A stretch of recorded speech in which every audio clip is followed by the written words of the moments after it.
están motivados. Qué bueno tener un público así como ustedes, motivados. Y bueno, ya vimos el video resumen de lo que hablamos la semana pasada y estuvimos hablando, como ya lo vimos, qué es el Evangelio, y fue tan bueno comprender y tan poderoso entender lo que Jesús hizo, porque muchas veces hemos sido cristianos creyendo simplemente en la existencia de Dios, pero desconociendo lo que Cristo hizo por nuestras vidas, este gran intercambio. Sí, y justamente eso hablábamos la semana pasada, que no se trata de lo que podíamos hacer nosotros, y qué bueno que Pablo también lo decía en el video, no se trata de nuestra habilidad, porque entendimos que en verdad, pues si fuera por nosotros, no tendríamos por ningún lado. Así que entendíamos que solamente por lo que Cristo hizo por nosotros y por pura gracia y misericordia. Sí, de hecho, no sé si se acuerdan los que están presentes del versículo clave, también lo vimos en el resumen. ¿Se acuerdan de lo que estábamos hablando? ¿Sí? ¿Sí? ¿Se acuerdan o no? Sí. Ah, ya. A ver si también está en pantalla. Lo teníamos también en Romanos 1:16. Y a ver si me acompañan y los decimos juntos. Ya a esta altura se lo deberían saber de memoria, ¿eh? Y dice, a ver, a la cuenta de 3. 1, 2, 3. Porque no me avergüenzo del Evangelio, porque es poder de Dios para salvación a todo el que cree, al judío primeramente y también al griego. ¡Wow! Y este versículo, imagínate cómo parte. No me avergüenzo del Evangelio. Y acá yo quiero hacer una gran aclaración y hacer una diferencia, porque cuando decimos no me avergüenzo del Evangelio, hay dos cosas que hay que diferenciar. Por un lado, que nosotros nos avergoncemos del Evangelio es una cosa. Decir, realmente no creo mucho, creo en la existencia de Dios, pero realmente esto no me cuadra tanto de Cristo, entonces por ahí me avergüenzo, no conozco lo que es el Evangelio y siento vergüenza de vivir una vida de acorde a esta buena noticia de la que estábamos hablando. Pero otra cosa distinta es que se burlen de nosotros y que nos avergüencen. Y eso es la diferencia que hay que hacer. Una cosa es que yo me avergüence de lo que creo y otra cosa es que la gente me avergüence o se burle de mí. Y si este fuese el caso, quiero que vayamos al libro de Mateo, capítulo 5. Y acá hay una verdad tan grande que esto tiene que motivarnos a cada uno de nosotros a predicar del Señor. Lo leemos en Mateo 5, versos 11 y 12, que dice: bienaventurados son cuando por mi causa, esto lo está diciendo Jesús, bienaventurados son cuando por mi causa los vituperen y los persigan y digan toda clase de mal contra ustedes mintiendo. ¿Y saben lo que significa bienaventurados? El versículo 12 dice: gozaos y alegraos porque vuestro galardón es grande en los cielos, porque así persiguieron a los profetas que fueron antes de ustedes. Y este versículo es tan poderoso, hay que anotarlo, regístrenlo, Mateo capítulo 5, versos 11 y 12, porque bienaventurado significa dichoso, feliz. En otras palabras, Jesús nos está diciendo: felices ustedes cuando por mi causa los persigan, les digan garabatos, los ofendan, mientan contra ustedes, los traten, los tilden de las distintas cosas que ustedes pueden ir diciendo. Oh, sí, me han dicho esto. Retrógrado nos dicen, que no está sé, muy anticuado. Fome, anticuado. Intolerantes, y un montón de cosas que no son verdad. Y uno dice, pero no soy así, esto es mentira. Bueno, cuando la palabra de Jesús nos estaba animando y nos estaban diciendo, cuando por mi causa a ustedes le digan todo este tipo de cosas, alégrense, porque hay gran galardón en los cielos que los está esperando. Así que no podemos evitar quizás que otras personas se burlen. No podemos evitar que quizás no les caigamos bien a ciertas personas por nuestra forma de pensar o creer, pero esto tiene que ser motivo de gozo. Esto tiene que a nosotros infundirnos alegría y decir, bueno, estoy dispuesto a que me digan cualquier cosa, porque lo que nos tiene que importar no es la opinión de la gente acá en la tierra, sino es lo que Cristo opina de nosotros. Así es. Pero ¿sabes qué es lo que pasa, Caro? Que igual nosotros siendo cristianos muchas veces nos avergonzamos de serlo. No queremos que se burlen de nosotros, no queremos que nos molesten, no queremos sentirnos como que nos rechazan por lo que creemos y no le contamos a la gente que vamos a la iglesia, tampoco les contamos absolutamente nada sobre lo que creemos. Y a pesar de que Dios nos hace la invitación a que no nos preocupemos por estas cosas porque vamos a ser, por así decirlo, víctimas de estas situaciones en la vida, aún así el miedo llega a hacer que nos avergoncemos finalmente y no nos atrevamos. Y esto es un gran problema para nosotros. En Marcos 8:38 dice: porque el que se avergonzare de mí y de mis palabras en esta generación adúltera y pecadora, el Hijo del Hombre se avergonzará también de él, cuando venga en la gloria de su Padre con los santos ángeles. Wow, ese versículo. ¿A alguien le gustaría que Cristo se avergüence? ¿Te gustaría que Cristo se avergüence de ti cuando llegues al cielo? Yo Ninguno no. levantó la mano, ninguno Yo no quiere quiero. eso. Imagínense lo que nos está diciendo, o sea, que si nosotros nos avergonzamos de Cristo acá en la tierra, Él se va a avergonzar delante de Dios de nosotros. Y yo no quiero que eso me pase. Y ¿saben qué? Yo, para ser muy sincera, yo sí en un tiempo me avergoncé mucho porque no entendía lo que era el Evangelio. No entendía que el Evangelio realmente era poder de Dios para salvación. Porque, como el versículo que Ariel nos hizo repetir, dice: porque no me avergüenzo del Evangelio, porque es poder de Dios para salvación. Entonces mi pregunta es, ¿cómo podemos avergonzarnos de algo que es tan poderoso? Y que lo veíamos en el video, o sea, Dios es muy poderoso y que para salvar nuestras vidas del infierno, ¿qué le va a costar al Señor sanar una enfermedad, una dolencia? Él es tan poderoso. ¿Cómo nos podemos avergonzar de algo tan poderoso? El punto claro es que muchas veces o por mucho tiempo no hemos creído que el Evangelio sea poderoso. Por eso nos avergonzamos, porque no entendemos el poder que tiene. Miramos a nuestro alrededor, vemos a nuestros compañeros de trabajo, amigos, familia incluso, y los vemos en un estado tan pecaminoso que decimos: no, nunca va a cambiar esa persona. Y al finalmente los terminamos alejando de Dios porque los vemos tan alejados del Padre que decimos: no tiene cura, no tiene caso. Pero eso es exactamente lo que el Evangelio hace. Cambiar vidas. Cambia las vidas y salva a las personas que estaban perdidas. Entonces, cuando nosotros tendemos a juzgar diciendo: no, mira, él va de carrete en carrete, fiesta en fiesta, drogas, y vemos el estilo de vida que tiene, tendemos a decir que el pecado es más poderoso que el Evangelio. Y qué bueno el punto que tocas, Matías, porque justamente tenemos que entender algo, y que sí, efectivamente el pecado tiene poder. Podemos verlo a lo largo de toda la palabra, como también habla Dios, sí, que dice que el Dios de este siglo, ¿cierto?, le cegó el entendimiento. ¿Y cómo te lo puede cegar? Con pecado, finalmente. Y justamente anotando en uno de mis apuntes, veíamos también la semana pasada cómo este pecado logra destituir al hombre de la presencia de Dios. Porque eso es lo que ocurre, una destitución, el hombre peca, y como peca, ya no puede tener esta comunión con Dios y es expulsado de la presencia de Dios. Y justamente esta mala noticia del Evangelio no la podemos entender si obviamente tampoco no la recibimos. La buena noticia no se puede recibir si no sabemos la mala primero, lo veíamos la semana pasada. Y yo creo que la vergüenza viene porque no creemos que a lo mejor Dios tenga una solución para nosotros, Dios nos provea una salvación, porque realmente creemos: mira, mi situación está así y nadie a lo mejor la va a cambiar, ¿no?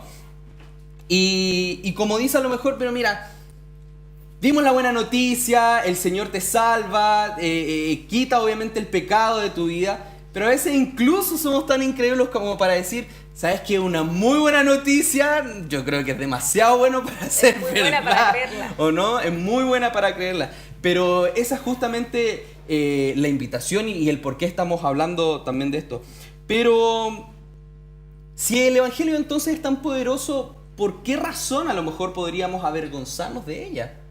Y esa es la pregunta que les quiero dejar en este momento. Y eso es lo que queremos saber, porque hemos estado hablando todo el tiempo y a lo largo de todo este capítulo hemos preguntado si acaso se avergüenzan del Evangelio y por qué. Y queremos saber qué está pasando en redes sociales, algo que nos puedan estar escribiendo. Y en las redes sociales, el Benja nos comenta que reconócelo en todos tus caminos y él enderezará tus veredas. Y también tenemos a Pía que nos dice: debemos proclamar este santo evangelio, pues es poder de Dios de maneras tan simples y sencillas, entablando conversaciones con los que se encuentran a nuestro alrededor y sembrar semillas de la palabra. El crecimiento lo da Dios, y que siempre nos acompañe un buen testimonio. Esos son los comentarios que tenemos en este momento en las redes sociales. Wow, gracias a todos los que nos están comentando. La invitación es que nos sigan mandando sus preguntas si tienen alguna inquietud. Y quizás el público que está acá en vivo no quiere ser menos y también tiene alguna opinión, algún comentario, alguna pregunta. Discúlpenme, aprovecho de meter la cuchara en realidad. Justo el segundo comentario que leíste, no recuerdo el nombre de la persona, pero tocó algo súper importante y que yo considero que es como súper que nos alivia mucho el entender de que no es nuestra tarea llevar siempre a las personas a que acepten a Jesús en su corazón. Dijo de que nosotros tenemos que plantar la semilla. A veces eso significa quizás darle un abrazo y que sienta el amor de Dios. Otras veces decirle, ¿sabes que Dios te ama? Y otras veces quizás orar por sanidad. Y otras veces quizás sí guiarlo en una oración a que reciba a Cristo en su corazón. Pero como entender de que no en todos los casos es nuestra misión que la persona llegue ahí mismo a rendir su vida a Dios, sino que quizás yo solamente estoy plantando una semilla que alguien más después va a cosechar, nos libera también de esa presión y de ese miedo y de cómo lo hago y de, no sé si se entiende como mi punto en realidad en eso, pero es como súper importante. Claro, porque la verdad es que nuestro llamado es hablar de Cristo. Y hablamos de Cristo de muchas maneras.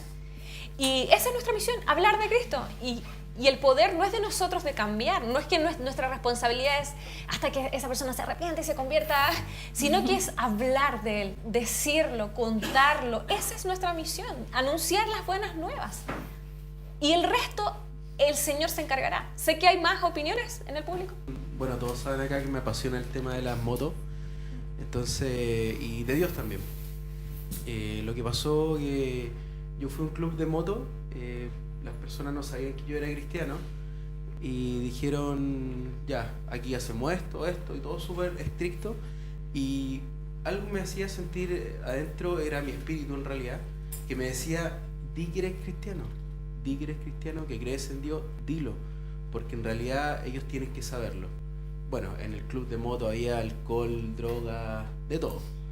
Entonces yo no me sentía a gusto, fui 2 veces y no me sentía a gusto hasta que la segunda vez que fui dije, ¿saben que yo creo en Dios? Soy cristiano, no tomo, no fumo, no ando en esto, andar, así que me salgo y dije, voy a tener que andar en ruta solo porque me picaba el bichito por estar en un club.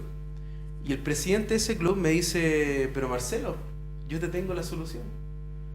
¿Qué, vamos a orar? Dije yo, ¿qué pasó? Dijo, existen los hermanos de siervos de fe, que ellos también hacen ruta y todo el tema, y me enviaron hacia allá. Claro, postulé y todo el tema, vieron mi comentario, vieron que era cristiano, y me acogieron y todo el tema, y ahora ando en moto, hago lo que me gusta, y aparte andamos evangelizando a niños, a personas que tienen problemas con las drogas, con alcohol, y mi espíritu me llevó a eso. Una cosa que me apasiona es Dios y las motos, y combino las dos cosas y es espectacular. Buenísimo. Entonces, y también el otro punto, uno no solamente tiene que avergonzarse al momento cuando te dicen, ¿tú eres cristiano? Sí, soy cristiano. Uno tiene que comportarse también como cristiano. Así es. Yendo a un cumpleaños, con una fiesta que es para gente mundana, uno se tiene que comportar, o si en el mismo trabajo uno se comporta. Pero a mí lo que me pasaba antes, que yo como que lo escondía, y después me decían, oye, este compadre no es cristiano, y cuando le decía, ¿eres cristiano? ¿De verdad? ¿Por qué no te comportáis como un cristiano? Y ahí uno también no se tiene que avergonzar al momento de hacer la actitud como cristiano. Eso quería decir. Buenísimo, gracias Marcelo. Sé que hay alguien más todavía. Yo quería contar una anécdota, algo que me pasó. Resulta que este año en música hemos estado viendo la polifonía. Y mi profesor jefe que hace música es pastor de una iglesia. Y él sabía que yo era cristiana, porque hace mucho tiempo él lo sabe, incluso hablamos de repente. Y me acuerdo que de repente me hace pasar adelante porque íbamos a hacer un ejemplo de polifonía y dijo que si podía cantar una canción cristiana.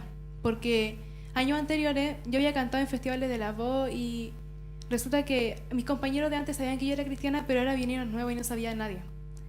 Resulta que yo dije que sí. Y cuando iba a empezar a cantar, un niño se burló y dijo, te amo Señor, así como burlándose. Pero el tío dijo que si se burlaban de ella, también se burlaban de Dios. porque yo sé que ella está dispuesta a morir por Dios y yo también. Y entonces en ese momento yo me sentí como súper, como me sentí bien conmigo misma porque, o sea, yo no me avergüenzo del Evangelio, porque sé que es poder de Dios y no tendría por qué avergonzarme si es un regalo para mí. No tendría por qué. Soy la hija de un rey. Entonces, después de que canté, incluso compañeros se me acercaron y me dijeron: Antonia, nosotros te aceptamos, no nos vamos a burlar de ti. Y me sentí súper aliviada porque no iba a volver lo de antes. Wow. Qué bueno, Antonia, muchas gracias por tu comentario. Y sabes que justamente me has dado el pase para lo que quiero decir, porque muchas veces nosotros nos avergonzamos del Evangelio porque no entendemos lo que es. Entonces muchos de nosotros nos hemos criado en una familia cristiana donde sabemos que Dios existe, entendemos que está la cruz, ¿verdad? Pero no entendemos más allá. Quizás nunca nos ha caído la ficha en buen chileno. Pero llega un momento en nuestra vida que cuando entendemos lo que significa el Evangelio y lo que Cristo hizo por nosotros, que nuestra vida, como decían otros comentarios, nuestra vida tiene que cambiar y comenzar a reflejar quiénes somos. Y cuando tú conoces lo poderoso del Evangelio, ya le pierdes totalmente el temor a decir en lo que tú crees.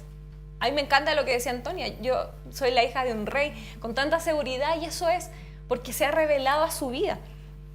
Y ¿saben qué? Muchas veces también no queremos predicar, nos vamos en la flojera de predicar, porque tampoco creemos que el pecado es poderoso porque el pecado es poderoso, como nos explicaba Ariel, para muerte. O sea, él decía, fue la causa por la que fuimos expulsados de la presencia de Dios. Pero muchas veces nosotros vemos el pecado como algo pasajero, como algo que ya se va a resolver pronto. No le tomamos realmente el peso a vivir en pecado, a vivir las vidas de pecado. De hecho, hoy día en la sociedad decir pecado ya es como, ¡ay no! Como que algo pasa, como no digas pecado porque inmediatamente como que uno piensa que lo van a tildar de algo. Y es como, no. Digamos amor de Dios, pero nunca digamos pecado. Y eso también está mal, o sea, no se trata de ir a juzgar a la gente, pecadores, pero sí de entender el peso que tiene el pecado. Entonces tenemos estrategias para llegar a la gente, como por ejemplo, hoy día por algo trajimos a Pablo para mostrarles cómo alguien se puede atrever con estrategias, porque sabemos que Dios sana. Y miren, muchas veces para nosotros es más fácil, ¿cómo predicamos? El papá de una amiga está enfermo, entonces voy y digo, Dios puede sanar a tu papá. Maravilloso. Y Dios tiene el poder y vemos que el Señor hace lo suyo. Tenemos a alguna persona que está pasando por una situación económica muy fuerte. Entonces quizás no tiene trabajo y decimos, pero Dios es poderoso para bendecir tu vida. Entonces, como sabemos que Dios es poderoso para bendecir la vida de las personas, vamos y a través de eso le hablamos. O quizás hay personas que están viviendo una separación matrimonial, o los padres de alguien se están divorciando, o una crisis familiar fuerte, algún problema sentimental o emocional muy fuerte, y decimos, pero es que Dios es el que restaura. Entonces, a través de esa situación, les presentamos a Cristo. Ahora yo les digo, sí, Dios sana, y queremos ver su poder en sanidad. Dios bendice, claro que Dios bendice y nos quiere bendecir a todos. Dios restaura y por supuesto que Él restaura nuestras vidas cuando llegamos a Él. Todo eso es cierto y es verdad. Pero ¿qué pasa si llega a ti una persona que tiene una perfecta vida, es millonario y está completamente sano porque se alimenta espectacular, hace ejercicio y tiene la vida maravillosa? ¿Cómo le predicas el Evangelio? Él no va a necesitar a un Dios que lo sane, ni a un Dios que lo prospere y que lo bendiga, ni a un Dios que lo restaure, porque su vida está plena. Entonces se dan cuenta de que realmente el Evangelio no es ninguna de esas tres cosas.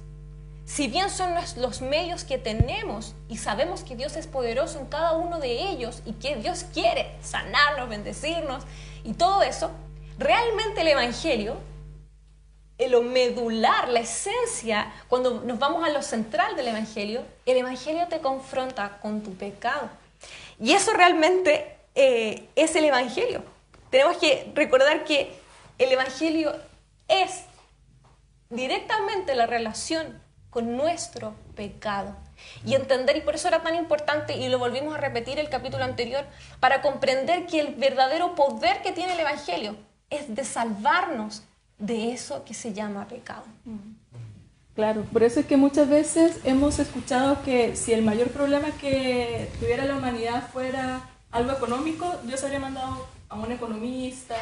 Si nuestro problema fuera como algo emocional, nos habría mandado así como a un super gurú iluminado, Terapeuta. claro, que nos traería la respuesta a todas nuestras dudas. Si el problema fuera la enfermedad, sería un médico. Pero ¿qué fue lo que hizo Dios? Él mandó a Jesucristo, Él mandó a su Hijo. Nosotros lo que necesitábamos era un Salvador, alguien que nos viniera a rescatar del pecado. Ese es nuestro verdadero problema. ¿Y qué es lo que pasa ahí? Que nosotros muchas veces no somos conscientes de lo grave que es el pecado. No le tomamos el peso. Y si no entendemos eso, no podemos tampoco entender el poder que tiene el Evangelio en nuestras vidas. Y bueno, tomándome de eso, también imaginemos la siguiente historia, con nosotros mismos. Digamos que el día de mañana vamos al doctor y de pronto nos diagnostican una enfermedad terminal, de la nada, porque sí. Y que no tiene cura y nunca se ha descubierto una cura para eso. Pero de pronto ya en nuestro lecho de muerte viene alguien y nos dice, toma, tengo una cura para eso. Y de repente la consumimos, lo que sea, y nos dice, o sea, y de repente nos vemos sanos. La enfermedad se fue. Y no se había descubierto cura, pero él la trajo. ¿Y cómo entonces no vas a querer ir a compartírsela a todo el mundo diciendo, mira, tengo la cura? ¿Cómo si ves a una persona con la misma enfermedad tuya, cómo no le dices, oye, yo también tengo esto, y aprendí de esta forma y puedo sanarte? De la misma forma pasa con nosotros. Si hemos sido salvados del pecado, ¿por qué no vamos a predicar? ¿Por qué no vamos a compartir este antídoto y nos avergonzamos? Y esto puede suceder por dos razones muy importantes y muy tristes. La primera es que o no hemos sido salvados y producto de eso nuestro estilo de vida no ha cambiado. O la segunda, que nos suele pasar a muchos, que no entendemos el verdadero poder del Evangelio. Entonces, esto nos lleva a pensar que el pecado es como un dolor de cabeza nada más. Como decir, oye, a él le duele la cabeza. No es tan riesgoso, puede vivir con ello. Ya se le va a pasar. Se le va a pasar en cualquier momento, entonces Con un vasito de agua. no necesito andar diciendo, hey, tengo una aspirina. Pero ¿saben qué? El Evangelio no es una aspirina. Es mucho más que eso. Es el único antídoto que existe para romper la enfermedad del pecado. Y yo creo que justamente ese es un error que cometemos. Muchas veces vemos a las personas a nuestro alrededor y vemos a un compañero de universidad, por ejemplo, que es ateo y que él ha expresado en público que él no cree en Dios.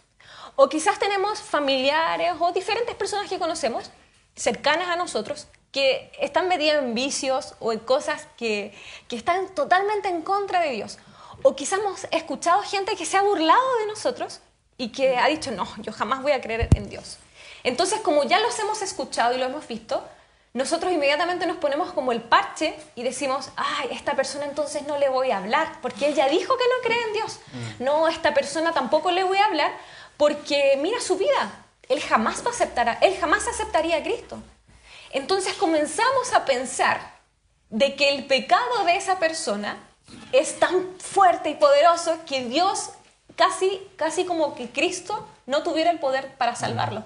Pero lo que hemos estado aprendiendo es que Cristo tiene el poder para salvar a cualquier persona, en cualquiera sea la situación que esté, cualquiera sea el pecado. Recordemos que todos hemos pecado y delante de Dios, si tú eres una persona que tú dices, ay, pero es que yo digo una mentirita blanca nomás, pero yo creo en el Señor, pero eso ya es pecado. El poder de la cruz, el poder de Cristo, salva tanto, es tan poderoso para salvar al mentiroso de mentiritas blancas como a un violador.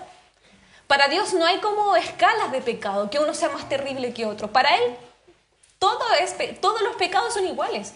Por lo tanto, Él es poderoso para salvarnos, no importando qué tipo de pecados cometamos o qué tipo de pecadores seamos.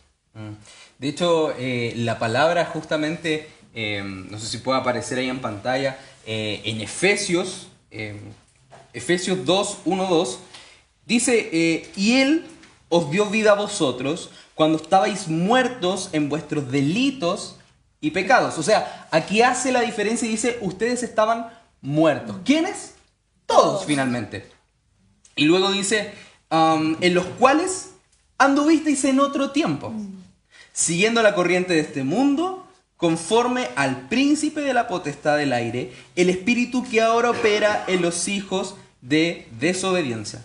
Y esa era la condición que nosotros teníamos antes de Cristo. ¿Cuál era nuestra condición?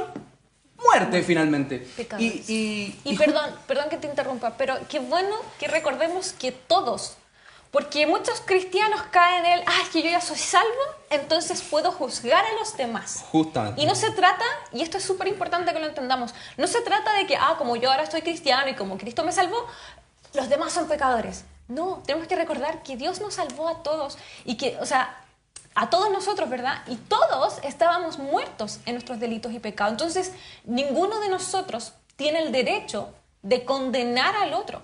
Ninguno de nosotros se puede sentir superior de alguna manera. Yo creo que no podemos permitirnos ser cristianos que se crean superiores al otro que no tiene a Cristo. Porque recordemos que ninguno de nosotros ha hecho algo para merecerlo. Ninguno de nosotros ha hecho algo para merecer la cruz de Cristo. Y ha sido por gracia. Entonces ninguno de nosotros puede apuntar al otro con el dedo y decir, es que tú eres un pecador. Porque, ojo, ¿nosotros acaso no lo somos? Y Cristo vino a salvarnos justamente a nosotros. Sí, y justamente qué bueno que nombras esto, porque si una persona en verdad está muerta, se necesita un poder superior a la muerte finalmente para que esa persona viva. Y eso es lo que pasa con Cristo. Cristo baja incluso hasta el Seol, muere y vence a la muerte para que nosotros tengamos vida y vida en abundancia. Y la verdad es que no se trata de que haya muerto la persona a lo mejor murió por un simple resfrío, por una peste, a lo mejor por un accidente muy trágico, o incluso por un cáncer que hoy día está tan de moda. Se necesita el mismo poder para levantar a los 3 o 4 tipos de muertos. Ahí hay un factor común, un denominador común. No importa la enfermedad, No digamos. importa la enfermedad, sino que se necesita el mismo poder. De hecho, justamente ese es el poder que tiene Cristo. Muchas veces, cuando alguien está resfriado, le dice, mira, te voy a preparar una cazuela, ¿cierto? Y es una cazuela que levanta muertos. ¿Cuántos no han escuchado a lo mejor eso? Un plato que levanta muertos. ¿Y por qué lo nombran?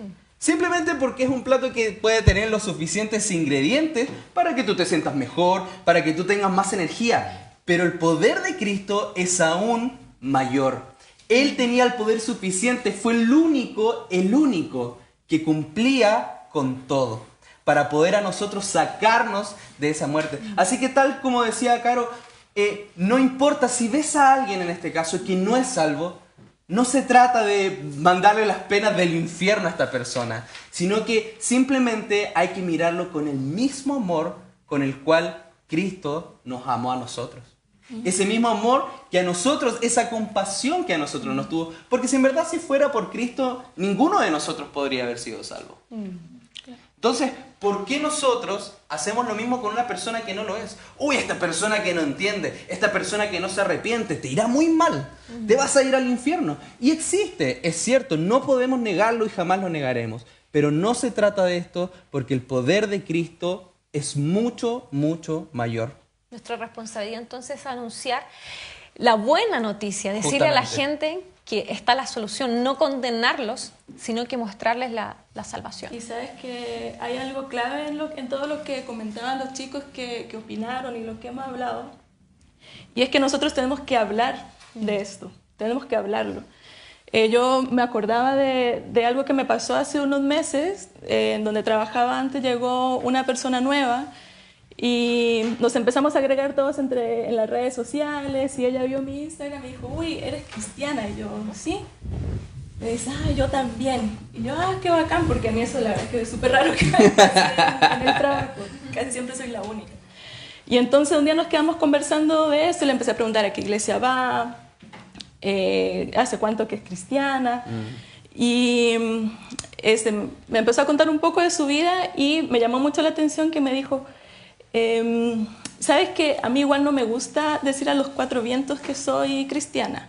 A mí me gusta que mis acciones hablen por mí. Yo dije, como que me gustó, que dije, qué bacán su forma de pensar, sí, porque... Qué bonito suena. Claro, todos tenemos que reflejar también nuestra vida cristiana de alguna forma. Lo curioso fue que conforme fuimos compartiendo más juntos y ya nos seguíamos en redes sociales y todo, comencé a pensar y dije, pucha, en verdad, nada de lo que esta persona está transmitiendo me diría que es cristiana si no fuera porque en algún momento ella me lo mencionó. Y no porque ella tuviera una vida mala. Yo nunca la escuché decir una mala palabra, nunca la escuché tratar mal a alguien, era una buena persona. Pero aparte, o sea, en ningún aspecto de su vida yo veía que ella hablara de Cristo.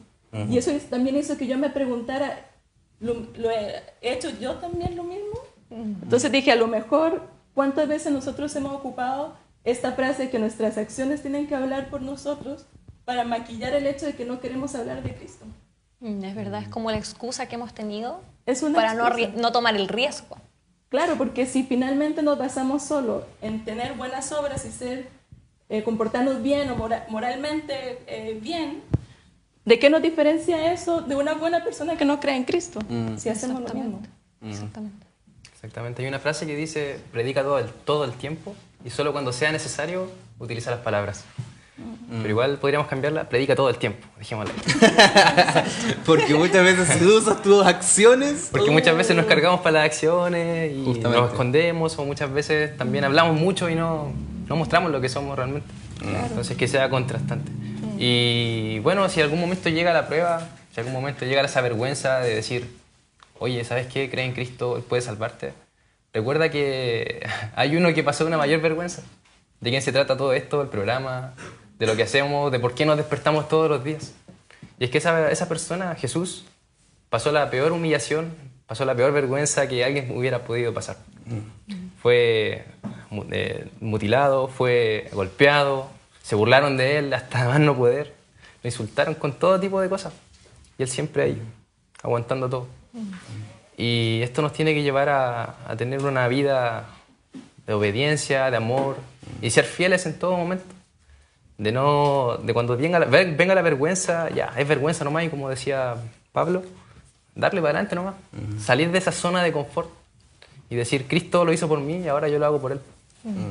Porque de esa forma muchos van a poder ser salvos. De hecho, justamente es muy bueno para poder hablar acerca de esto del Evangelio, que si nos vamos al momento de la cruz, si retomáramos, yo creo que ni siquiera vemos una película, La Pasión de Cristo, pero yo creo que ni siquiera esa película ha logrado transmitir el 100% de lo que Cristo sufrió en la cruz. De hecho, si nos vamos más allá, ¿qué pasó? A Cristo lo escupieron. Incluso blasfemaron contra él, le pusieron un cartel. De hecho, le decían, mira, si en verdad eres el Hijo de Dios, baja esa cruz, sálvate. Y la verdad es que él podría haberlo hecho porque vemos que Cristo hizo milagros y era poderoso para poder haberlo hecho. Él podría haber bajado de la cruz y haberlo destruido a todos de inmediato, pero no lo hizo. Y justamente lo que hablábamos la semana pasada, Él toma esa vergüenza por nosotros. De hecho, Él se hace maldición por nosotros. ¿Para qué? Para que nosotros pudiéramos tener vida. Entonces, si es así, ¿por qué habríamos de avergonzarnos? Yo creo que es porque justamente no hemos entendido el poder del Evangelio. Sí, no podemos olvidar lo que decía justamente Ariel, que Cristo se hizo maldición, Él se humilló por nosotros, Cristo pagó ese precio. Entonces, si pensamos en eso, ¿de verdad vamos a sentir vergüenza de Él? Así es. Y bueno, para terminar, me gustaría contarles una historia que me identifica mucho y que espero que con esta historia ustedes definitivamente digan, no me puedo avergonzar nunca más de ser cristiano, no me puedo avergonzar nunca más del Evangelio. Esta es la historia de María, una niña que fue criada por su madre, pero su madre tenía una característica muy especial. Ella tenía en su rostro las cicatrices de una quemadura, al punto que la desfiguraban. Pero María, por supuesto, no se daba cuenta de esto porque toda la vida había visto a su madre y la verdad es que esto para ella no la incomodaba, no le llamaba la atención. Pero María se empezó a dar cuenta de que su madre realmente era horrible cuando empezó a conocer a otros niños y especialmente en una oportunidad cuando su madre fue a buscarla al colegio y todos sus compañeros y amigos vieron a la madre de María, que era una mujer hórrida y deforme en su rostro, comenzaron a sentir espanto y empezaron a decirle a María, ¿en serio ella es tu mamá? Y María empezó a escuchar cosas como, qué horrible que es la madre de María. Nunca he visto una mujer más fea. Si ella fuera mi madre, yo me suicidaría. Qué horrible mujer. Y todas estas cosas María las empezó a escuchar y se empezó a avergonzar de su madre. Y por primera vez, ese rostro que le parecía tan familiar comenzó a causarle vergüenza. Y se empezó a dar cuenta de que esta mujer era horrible y empezó a mirar a su madre de una forma que nunca la había visto antes. Y como María quería ser aceptada por sus compañeros, por sus amigos, comenzó a negarla y a decir, es que en realidad ella no es mi mamá. En realidad esa mujer no es mi madre. Es una sirvienta que tiene que venir a buscarme, pero ella no es mi mamá. Y era tanto la vergüenza que María empezó a sentir, no solo por sentirse aceptada entre sus pares, sino porque comenzó a negar a su propia madre. Y esto la llevó a no poder mirarla a los ojos y a comenzar a sentir que estaba perdiendo la relación con su madre y se empezó a alejar de ella. Y llegó un punto en que la situación no se pudo sostener más. María realmente ya no aguantaba estar mintiendo para ocultar a su madre, no podía seguir ocultándola, no podía seguir cargando con la vergüenza que le producía tener a la madre que le había tocado. Ya no quería aguantar nunca más todos los comentarios horribles que hacían de esta mujer tan fea que era su madre. Así que con mucho enojo, con mucho desprecio, se enfrenta a su madre y le dice, ¿sabes qué? Yo no quiero verte nunca más. Quiero que tú desaparezcas de mi vida. Yo no quiero que tú seas nunca más mi madre. Porque tu aspecto me da vergüenza. Ya no quiero que me relacionen contigo y que piensen que yo soy como tú. En ese momento, su madre sintió una gran compasión y dijo, bueno, quizás es momento de que yo te cuente de por qué tengo mi cara así. Entonces su madre se acerca a un baúl que tenía y que por mucho tiempo había guardado un periódico y le entrega el periódico a María y le dice, quiero que veas esta noticia. Y María ve en la portada que se anunciaba un terrible incendio. Y la madre empezó a decirle, en ese momento tú eras un bebé y por supuesto no te acuerdas de nada. Pero nuestro hogar se estaba incendiando y tú eras la única adentro. Y pasaban los minutos y las llamas del fuego te iban a consumir. Y yo como madre no podía permitir que mi hija muriera de esa forma. Nadie se atrevía a entrar, nadie iba a dar su vida para salvar a una simple bebé. ¿Quién eras tú? Nadie te conocía.